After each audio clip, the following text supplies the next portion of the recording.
Breaking news: tense negotiations await Hamas's decision on US ceasefire and hostage exchange proposal. As the world holds its breath, Hamas is currently in talks with other Palestinian factions to deliberate on the latest ceasefire and hostage release proposition put forward by the United States. This decision could shift the dynamics of the ongoing conflict. On Friday morning, President Donald Trump expressed his expectation of receiving Hamas's answer within a day. This latest initiative, revealed on Tuesday, hinges on 60 days of ceasefire to allow both sides to negotiate an end to this prolonged conflict, which has now endured for nearly a year and a half. However, the Israeli military continues its airstrikes on targets throughout the Gaza Strip, and on Friday morning, local reporters chronicled the sound of explosions and gunfire as Israeli forces targeted the Khan Younis area in the southern part of the Gaza Strip. In a troubling update, the local Nasser hospital reported the deaths of at least 15 Palestinians in overnight airstrikes targeting 2 tents that were sheltering displaced families in Khan Younis.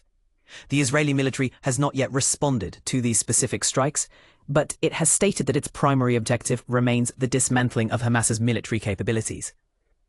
At the heart of the situation, Hamas has been engaging in discussions with leaders from other Palestinian groups regarding the ceasefire agreement proposed by regional mediators, Qatar and Egypt. The final stance from Hamas is expected to be delivered to the mediators before an official announcement is made. This proposed deal is rumored to involve a phased release of 10 Israeli hostages currently held, alongside the return of the remains of 18 other hostages, all in exchange for Palestinian prisoners detained in Israeli facilities. A substantial number of hostages remain captive in Gaza, with at least 20 believed to still be alive. One of the critical requests from Hamas centers on the presumption of unrestricted food and medical aid into Gaza. The suggestion is that sufficient humanitarian supplies would reach the territory immediately under the coordination of the United Nations and the Red Cross. Additionally, the plan hints at a gradual Israeli military pullback from certain zones of Gaza. Above all, Hamas seeks an assurance that Israeli military air and ground operations will stay dormant following the 60-day ceasefire.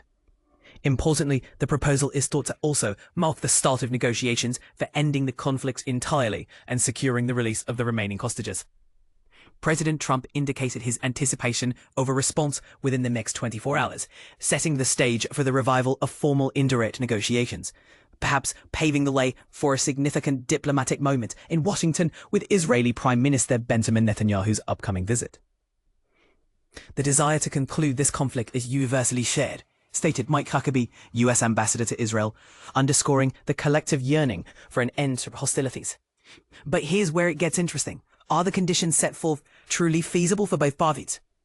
Prime Minister Netanyahu, during his visit to Kibbutz Nir Oz, where 76 residents were abducted in an earlier attack, promised to secure the return of all remaining captives. "I am deeply committed to making sure every hostage comes home," Netanyahu declared.